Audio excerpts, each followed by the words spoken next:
quiero decir, ya, estoy grabando. Bueno, entonces bienvenidas, la sesión número 8, el estilo de Pablo.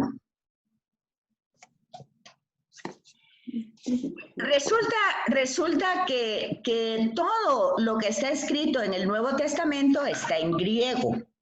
Y en un griego koiné, que quiere decir que es un griego que es del pueblo, no es un griego como el de los filósofos, sino que es un griego más popular, entonces más coloquial, ¿verdad? Entonces así escribe Pablo, en un griego koiné. Y escribe como se escribía en su época. Hace una introducción, una oración, cuerpo de la carta y saludo. Fíjense que ayer en otro curso me preguntaba porque saben ustedes que a veces en los grupos que tengo personas que son cristianas de otros movimientos, es decir, no son católicas. Y entonces, como estoy dando los evangelios, una de ellas me preguntaba ayer, mira, explícame bien cómo está en la escritura el hecho de que Jesús le da las llaves del cielo a Pedro. ¿Cómo yo les explico que tienen que ver el contexto histórico, el literal, todos los contextos? Y estamos viendo el Evangelio de Mateo. Ya vimos a Marcos, ya vimos a Lucas y lo hemos visto en años anteriores. Entonces, entonces les decía yo, bueno, acuérdense que la comunidad de Mateo es una comunidad que empieza ya establecida, o sea, cuando se escribe el Evangelio de Mateo, ya casi que se está formando una institución en micro, pues en chiquitito, no como la tenemos hoy, pero ya están las cartas de Pablo, ya hay mucho material, ya están los procesos canónicos de entrar como libros inspirados y revelados.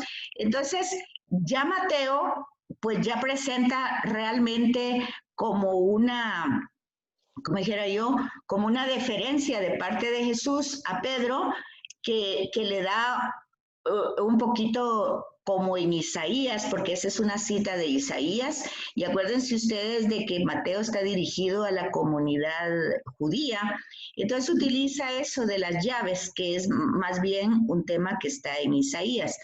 Y entonces, bueno, el punto, ¿por qué se los estoy diciendo ahorita? Es porque cuando yo le hice esa observación a ella, le dije, esta forma, seguramente Jesús la dijo no en este momento de cuando él pregunta quién dice la gente que soy yo en Mateo, porque en Marcos no aparece así, en Marcos aparece casi un regaño para Pedro, no le aparece ningún premio de que le va a dar las llaves, en cambio en Mateo sí.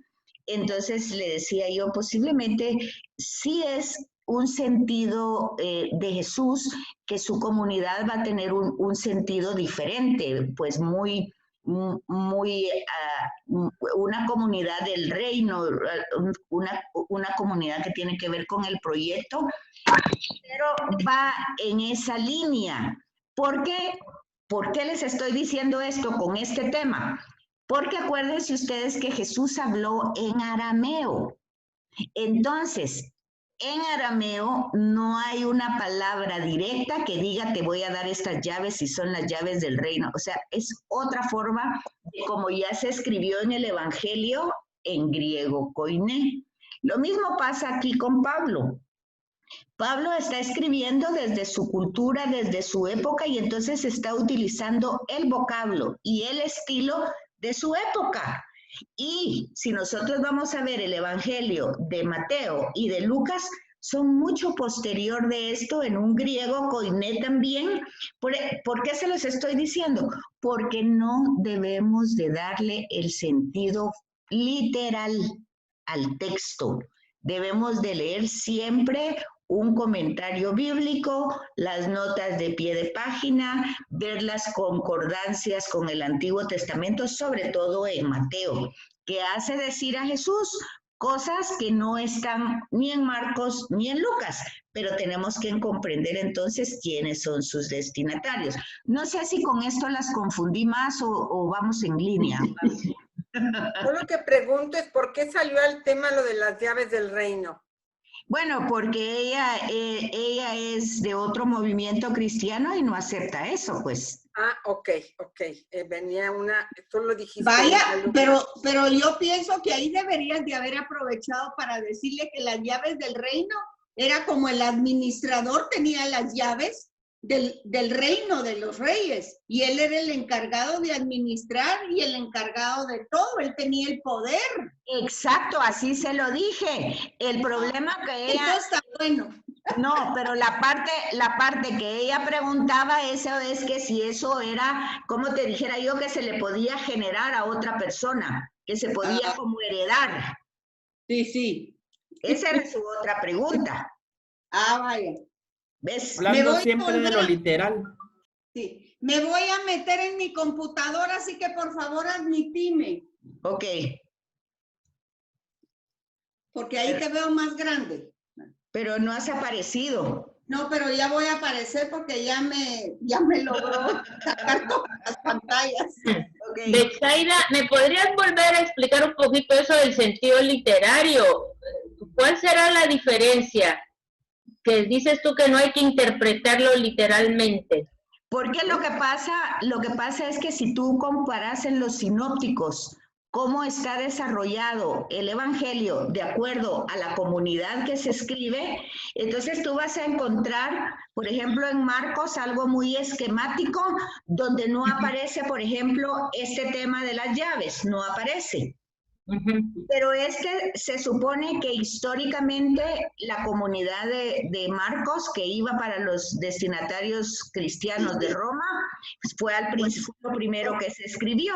Entonces todavía no estaba una comunidad como formada, como institución. En cambio, Mateo se va escribiendo casi a final de siglo.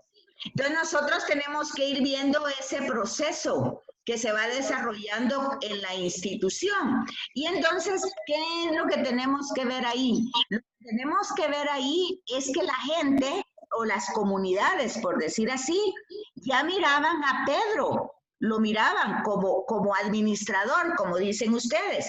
El mismo Pablo en sus cartas ya ve a Pedro como alguien a quien tiene que irle a preguntar, ¿me comprenden? Entonces nosotros tenemos que ir viendo ese proceso, no tanto la literalidad del texto, sino que tenemos que ir como compaginando las dos. El contexto, eso sería el contexto que va detrás de lo que se está diciendo. Exacto. Entonces tú, cuando nosotros estamos estudiando que a Mateo, que a Marcos, que a Pablo, nosotros tenemos que ir como que fuera un rompecabezas armando todo ese proceso histórico. Y entonces decir, ¿lo dijo Jesús exactamente en ese momento? Pues no se sabe, tal vez sí, tal vez no. Lo dijo en algún momento posiblemente. Pero el hecho es que las comunidades desde el primer momento, y aquí tenemos a Pablo que cuando él tiene su conversión va a Jerusalén, que acuérdense, lo que tenemos visto es de que Pablo está más o menos, le vimos las cartas 50, vimos Hechos de los Apóstoles 51, 52, entonces vemos que el concilio de Jerusalén, ya Pablo va en busca de Pedro para conciliar las ideas de la evangelización. Y ahora, claro, es todo un proceso que se va dando, ¿verdad? Nosotros tenemos que llevar en la mente ese proceso, no descubrirlo como algo mágico que Jesús le dijo, aquí están las llaves y aquí está esto y bueno, y así pasó ya. No, eso tuvo un proceso, o sea, la literalidad de esa palabra tiene después todo un proceso de vida que la dan las comunidades. Muy bien, gracias. Ok, por eso les hice esa observación porque me pareció interesante el comentario que ella hizo ayer, que es cuando es cuando nosotros decimos, ellos son fundamentalistas porque no entran en todo este proceso que tiene que ver también con discernimiento, porque uno, claro, está estudiando, pero tiene que ir haciendo como las conexiones para ir comprendiendo el texto. Ok, bueno, entonces aquí va a presentar otra vez el orden cronológico con que escribió. Eso ya lo vimos, ¿se recuerdan? Pero bueno, aquí está en el estilo de Pablo otra vez. Dice pues que en el segundo viaje escribe en Corinto la primera y segunda Tesalonicense. Aunque ya vimos anteriormente que la segunda Tesalonicense está entre signos de interrogación, ¿verdad? Por los esfuerzos literarios que ven otra forma, no tan original como la de Pablo. Luego en el tercer viaje, la primera y segunda a los Corintios. También ahí tenemos otro tema que parece que hubo una primera Corintios, que no es la primera Corintios que nosotros tenemos aquí, pero que él hace mención en la primera Corintios de otra que está antes que no la tenemos. Y en la segunda Corintios él hace referencia a otra que parece que es la tercera que tampoco tenemos. Entonces, eso ya lo vimos, pero aquí están solo las que nos aparecen como canónicas. Entonces está la primera y segunda Corintios, Gálatas y Romanos. Después tenemos las de la cautividad, que están esas, Efesios, Filipenses, Colosenses y Filemón. Y al final de su viaje escribe a Tito y Timoteo, que son las más personales, ¿verdad? Ya habíamos visto también que su estilo es personal y espontáneo. Que en ningún momento él pensó que esto iba a formar parte de un corpus paulino ni nada, sino que realmente él escribió, vimos, de acuerdo a las necesidades catequéticas, porque también vimos eso, que él había dado el querigma, o sea, el anuncio de Jesús como Mesías, como Salvador, como Redentor, y luego pues entonces por situaciones de proteger su vida, había salido rápidamente y entonces la formación quedó pues en stand-by, diríamos. Entonces, por comentarios de otros compañeros, él se da cuenta de que necesita esa formación y al no poder regresar, pues utiliza las cartas. Y entonces utiliza esa figura literaria. Y hay pues antítesis porque es la forma como se escribe sobre todo en Grecia, acuérdense, vida, muerte, luz, tinieblas, espíritu, carne, siervo libre, ley y fe. Sin embargo, esto hay que tomarlo en cuenta. Vamos a ver, aquí les voy a hacer otro paréntesis, no para confundirlo, sino que para que más o menos veamos un poquito el sentido bíblico. Bíblicamente, o sea, en el Antiguo Testamento no hay dualidad. O sea, el Antiguo Testamento desde el Génesis dice que Dios lo ha hecho todo y todo lo ha hecho bien. Y cuando hace al ser humano, está más que bien. Y que lo ha hecho para la vida, para que disfrute, para que goce de su presencia y de todo cuanto hay.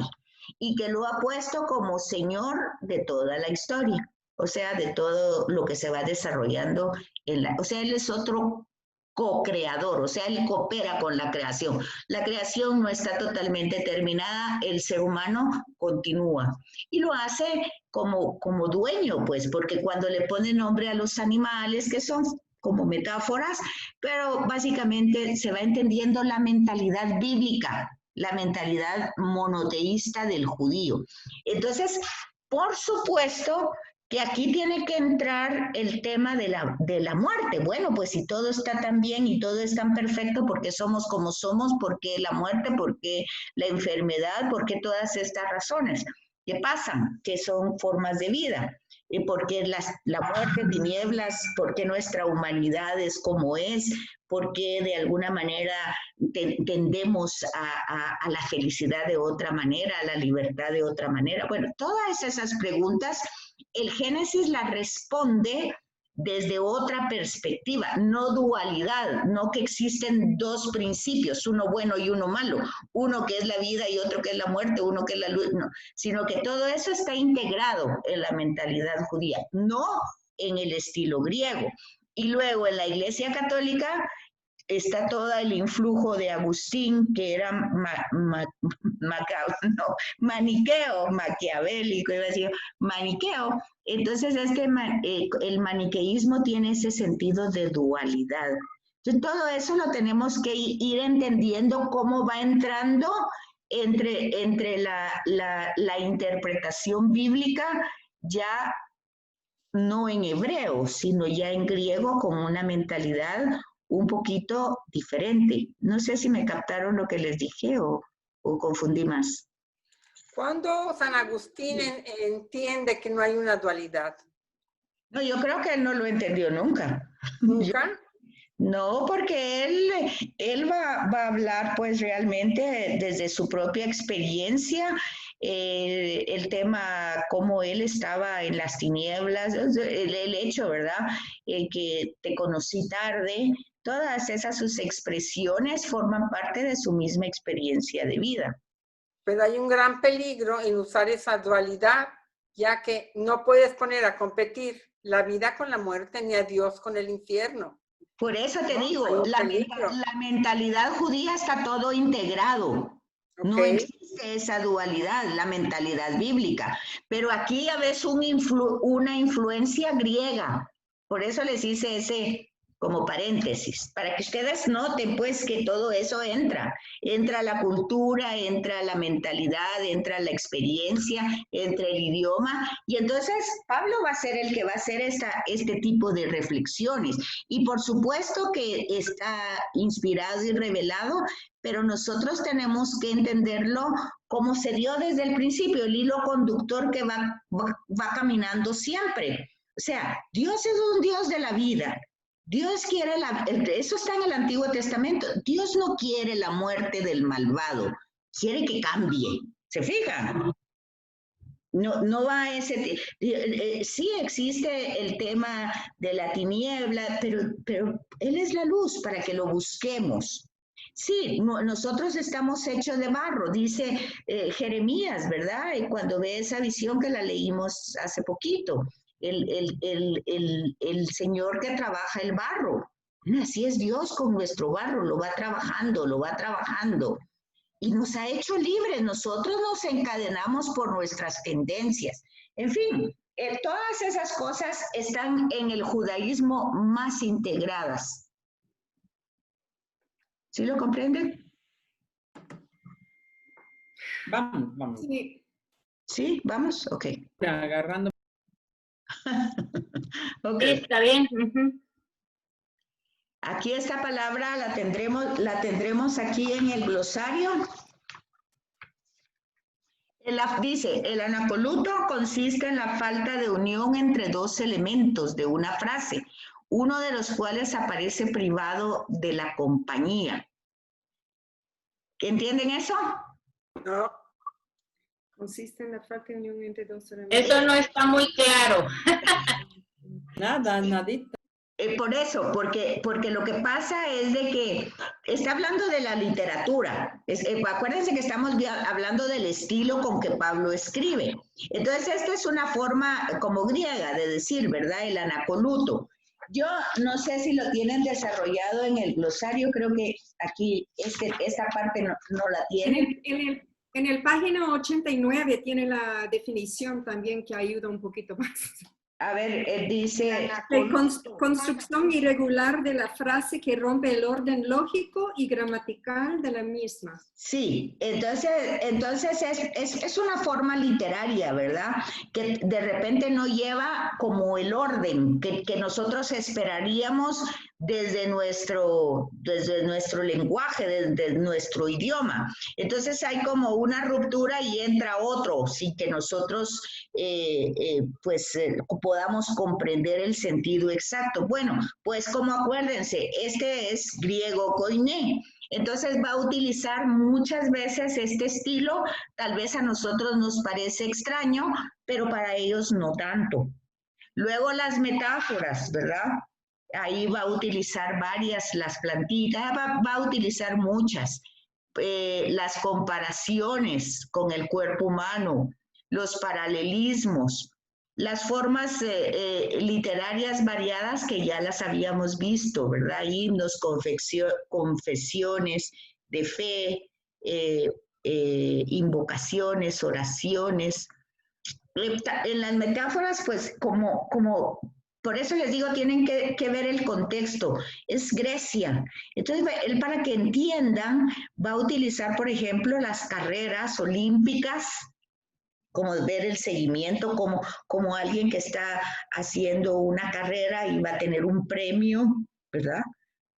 La plantita para cuando quiere explicar la resurrección, cómo va a ser cuando le preguntan, pues dijo, como usted siembra un granito y le aparece una plantita, pues no se murió el granito, sí se murió en la tierra, pero no se murió, se transformó.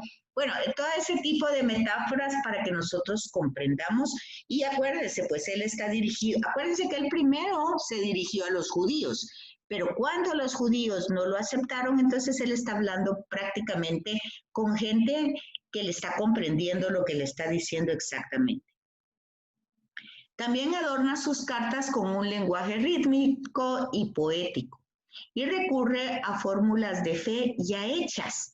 O sea que no vamos a ver que todo es original de él. Esa es una cosa muy interesante que conecta con lo que les estaba diciendo anteriormente, con el hecho de que ya hay una comunidad chiquitita, si ustedes quieren, comunidades tal vez no tan desarrolladas institucionalmente, pero ya existen. Entonces ya existen fórmulas hechas. Por ejemplo, cuando él dice en la carta a los Corintios, porque lo que yo les transmito es algo que yo ya recibí, que la noche que Jesús, entonces ya hay fórmulas hechas, ya hay bendiciones, ya hay listas de vicios y hay también virtudes griegas, ¿verdad? Muy griegas, pero él las cristianiza. Y en algunas partes presenta su autobiografía. La parenesis ya dijimos que es exhortación, exhorta, recrimina, pues trata de corregir, ¿verdad? También hay una belleza en la grandeza y en la profundidad de las ideas. Sobre todo la facilidad que él tiene con conectar a Jesús con el Antiguo Testamento. Ese es uno de los grandes aportes de Pablo, ¿verdad? La vitalidad de los sentimientos, la creatividad expresiva en las formulaciones. Pablo escribe como un hombre de la tradición que ha recibido su formación de la comunidad cristiana a la que pertenece después de su conversión. O sea, él tuvo que entrar en una comunidad ya existente. ¿Se acuerdan ustedes que cuando él queda ciego, pues o se queda todo tan confundido y todo, ya llegan personas a ayudarlo? Entonces él se queda integrado en esa comunidad que lo ayuda, no solo a comprender su experiencia, sino a crecer en la fe. Por eso van a encontrar ustedes de que hay muchos predicadores que dicen, ¿verdad?, que nuestro crecimiento es necesario en comunidad, que debemos pertenecer a una comunidad. ¿Por qué? Pero hay que entender que la comunidad no es simplemente reunirnos a tomar cafecito, sino que es el crecimiento integral de todos, ¿verdad? De todos. Porque lo que se ha pasado, que también pasó en las comunidades de Pablo, son las diferencias, ¿verdad? Las críticas.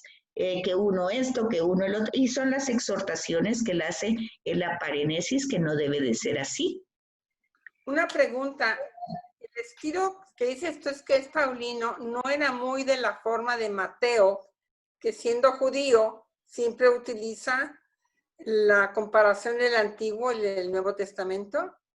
Sí, o sea que Mateo lo que intenta, porque va dirigido a los judíos, es que vean que Jesús no es algo así como te dijera, fue algo que los profetas anunciaron, fue algo que estaba ya predicho, por decir así. Entonces era una promesa que se encarnó en la persona de Jesús. Entonces, por eso no va a utilizar metáforas de otro lugar ni nada, sino que simplemente va a utilizar citas del Antiguo Testamento para que nosotros descubramos que ahí se cumplió en la persona de Jesús esa promesa. Eso lo hace Mateo directamente. ¿Por qué? Porque como eran judíos convertidos al cristianismo, ellos iban a conocer directamente, conocían la Escritura. Por eso van a encontrar ustedes que solo en Mateo está la visita de los magos, pero ustedes ven que Herodes le va a preguntar a los escribas, ¿dónde tiene que nacer el Mesías? Eso solo lo pueden entender los judíos. ¿Sí captan eso? ¿Sí? Sí. Ok. Entonces, Pablo escribe sus cartas como prolongación de su trabajo, o sea, del anuncio querigmático, y para resolver cosas concretas que se habían quedado en el aire. La belleza del estilo paulino radica en la grandeza y profundidad de sus ideas. Ideas también que se van madurando, que lo vamos viendo en sus cartas. Por ejemplo, Gálatas tiene una idea que desarrolla mucho mejor y más completamente y brillantemente en Romanos, que es casi lo mismo. O sea, vendría a ser como que Gálatas es un esquema y Romanos es el desarrollo de ese esquema. Entonces hay una intensa vitalidad de los sentimientos y una gran creatividad en las formulaciones. Sí, y lo que dice ahí en rojo, ¿verdad? Que son cartas de una persona en acción, de un hombre, no es un escritor, pues no se dedica a eso. Entonces los escritos paulinos se detectan con facilidad con textos litúrgicos y fórmulas que provienen de la tradición cristiana. Fíjense, eso es lo que ya dijimos. Es importante ver que ya habían comunidades, aunque no hay escrito nada del Nuevo Testamento, no hay nada. Ya se celebra el bautismo y la Eucaristía, ya se celebra, porque él hace comentario de eso y luego él fue bautizado.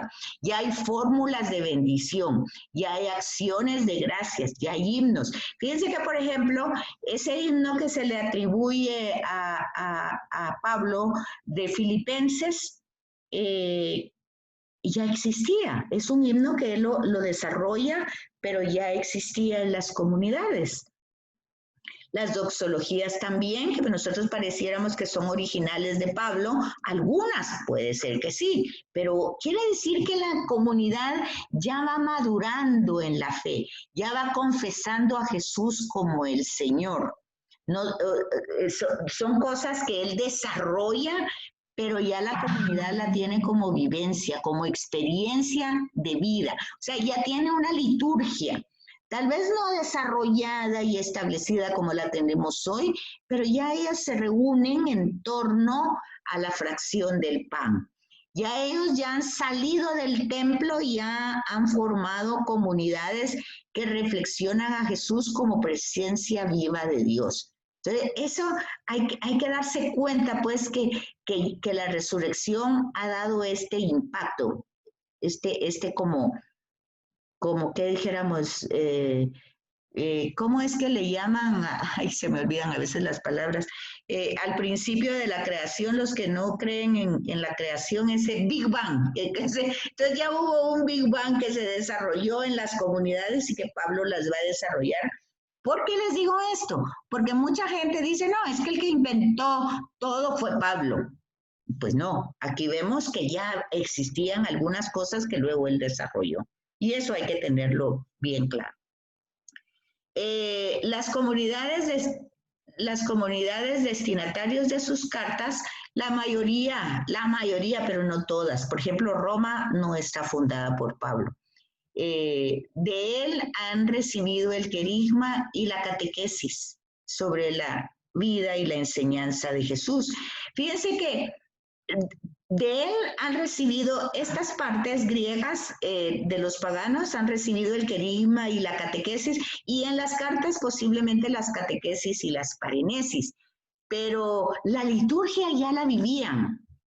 El fin de las cartas, o sea, la finalidad de las cartas es salir al paso de los problemas desde la perspectiva del Evangelio. Un evangelio que, como repito nuevamente, no está escrito todavía. Y acuérdense que decíamos que evangelio era una palabra que se utilizaba en el Imperio Romano como una gran noticia que se llevaba, ¿verdad? Entonces son comunidades que ya están empezando una tradición. O sea, no es tanto que están inmersas, están empezando esa tradición y la están desarrollando y Pablo las continúa. Reciben cartas de un hombre de la tradición que es San Pablo. Pero bueno, ahí pues habría que ver que ese tipo de tradición es la que se va gestando poco a poco y que no va a durar 20 o 30 años, sino que es una tradición que aún hoy se sigue desarrollando.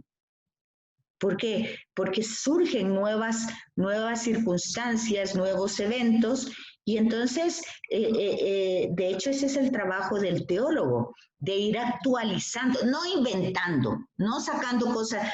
¿Se acuerdan de esa parábola que dice, se van sacando de un cofre cosas nuevas y cosas que ya existían? Pues la tradición es eso, cosas que ya existían, pero que hoy se tienen que aplicar a la actualidad del tiempo. Pero no hay que confundirse, no son opiniones de las personas ni de los teólogos, por muy teólogos que sean. O sea, el Dios de la vida es el Dios de la vida. Por lo tanto, todo lo que esté en contra de la vida, pues ya no se puede, que sí, que acá ya no se defiende. Bueno, entonces aquí nos quedan un minutito para que se termine. Entramos al mismo, ya lo saben, tienen el tiempo, ¿verdad? ¿O ya no? Sí. Sí, Ok. No sé si... Tenemos el tiempo todavía. Bueno. Okay. Entonces, ya ahorita se va a acabar. ¿Preguntas, dudas o algo? ¿Nada? mira, una pregunta. Estaba hablando de la señora que preguntó en su clase que no es católica, pero una de las cosas dentro de mi proceso de conversión que era muy interesante es toda la